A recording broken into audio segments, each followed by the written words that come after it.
اکثر لوگ جو ہیں وہ رزق کے معاملے میں بڑے پریشان ہوتے ہیں، اور کیونکہ بہت سارے مجھے میسیجز پہ آتے ہیں اور اس کے بارے میں نے پہلے بھی بات کی، لیکن ایک کوئکلی آپ کو بتاتا ہوں کہ جو شخص بھی اپنی زندگی میں پانچ چیزوں کو اپنی زندگی کا حصہ بنا لے، اللہ سبحانہ تعالیٰ اس کے رزق میں کبھی کمی نہیں دیتا۔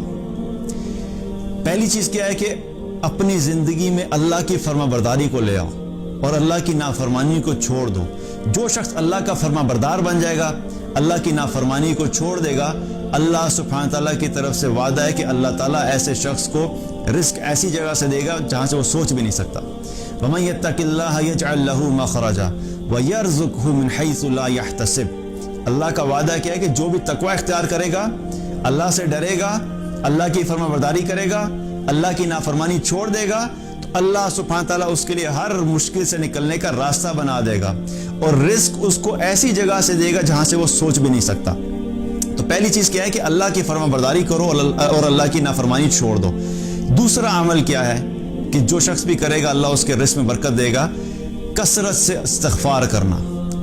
استغفار کرنا، اپنے گناہوں پہ توبہ کرنا، نادم ہونا، استغفار کرنا۔ جو شخص بھی یہ کرے گا اللہ سبحانہ تعالیٰ اس کے مال کو بڑھا دے گا۔ اللہ تعالیٰ نے قرآن میں فرمایا فَقُلْتُ اسْتَغْفِرُوا رَبَّكُمْ إِنَّهُ كَانَ غَفَّارًا يُرْسِلِ السَّمَاءَ عَلَيْكُمْ مِدْرَارًا وَيُمْدِدْكُمْ بِأَمْوَالٍ وَبَنِينَ۔ اللہ کا وعدہ ہے کہ تم کثرت سے استغفار کرو، میں تمہیں مال عطا کروں گا۔ دوسرا عمل کیا؟ کثرت سے استغفار کرنا۔ تیسرا عمل کیا ہے کہ جو اللہ نے دیا اس پہ شکر کرو۔ جب شکر کرو گے تو اللہ سبحانہ تعالیٰ اس شکر کے نتیجے میں تمہیں اور عطا فرمائے گا۔ لَإِن شَكَرْتُمْ لَأَزِيدَنَّكُمْ۔ اللہ سبحانہ تعالیٰ نے قرآن میں فرمایا کہ تم شکر ادا کرو میں تمہیں مزید بڑھاؤں گا۔ تم اپنے مال پہ شکر ادا کرو گے اللہ مال بڑھائے گا۔ تم اپنے جو بھی اللہ نے نعمتیں دی ان پہ شکر ادا کرو گے اللہ سبحانہ تعالیٰ ان کو مزید بڑھا دے گا۔ چوتھی چیز کیا ہے؟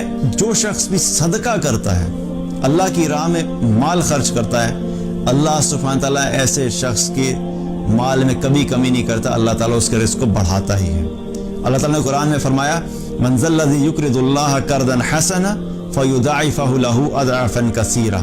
کون ہے جو اللہ کو قرض حسنہ دے اور اللہ سبحانہ تعالیٰ فرماتا ہے کہ اس کو میں بڑھا چڑھا کے واپس کر دوں گا۔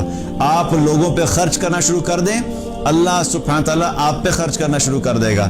آپ لوگوں میں دینا شروع کریں، اللہ آپ کو دینا شروع کرے گا۔ آپ لوگوں کو زیادہ دینا شروع کر دیں گے، اللہ آپ کو زیادہ دینا شروع کر دے گا۔ اور ایک حدیث میں آتا ہے رسول اللہ صلی اللہ علیہ وسلم نے فرمایا کہ اے ابن آدم تو خرچ کر۔ اللہ تعالیٰ فرماتا ہے کہ اے ابن آدم تو خرچ کر، تجھ پہ خرچ کیا جائے گا۔ اتنی زبردست بات بتا دی کہ ہم جب لوگوں پہ خرچ کریں گے تو اللہ کا وعدہ ہے کہ اللہ ہم پہ خرچ کرے گا۔ ہم جب خرچ نہیں کرتے اور پھر ہم پریشان ہو جاتے ہیں۔ تو چوتھی چیز کیا ہے کہ اللہ کی راہ میں صدقہ کرنا، غریبوں کو دینا، مساکین کو دینا، ضرورت مندوں کو دینا، اپنے خاندان میں جو مشکل میں لوگ ہیں ان پہ خرچ کرنا۔ جو شخص صدقہ کرتا ہے اللہ سبحانہ تعالیٰ اس کو کبھی بھی مال کی کمی نہیں دیتا۔ پانچواں عمل کیا ہے؟ پانچواں عمل اپنے خاندان والوں کے ساتھ بنا کے رکھنا، صلہ رحمی، اپنے خاندان والوں سے تعلق نہیں توڑنا، کیونکہ حدیث میں آتا ہے نبی صلی اللہ علیہ وسلم نے فرمایا جو شخص یہ چاہتا ہے کہ اللہ اس کی زندگی میں، اس کی جان میں، اس کی عمر کو بڑھا دے اور اس کے مال کو بڑھا دے، تو اسے چاہیے کہ وہ صلہ رحمی کرے۔ تو اپنے خاندان والوں کے ساتھ تعلق مت توڑیں، تعلق بنا کے رکھیں۔ جو شخص بھی یہ 5 اعمال کرے گا اللہ سبحانہ تعالیٰ کبھی اس شخص کو رزق میں کمی نہیں دے گا اور اس کے رزق میں ہمیشہ برکت ہوگی۔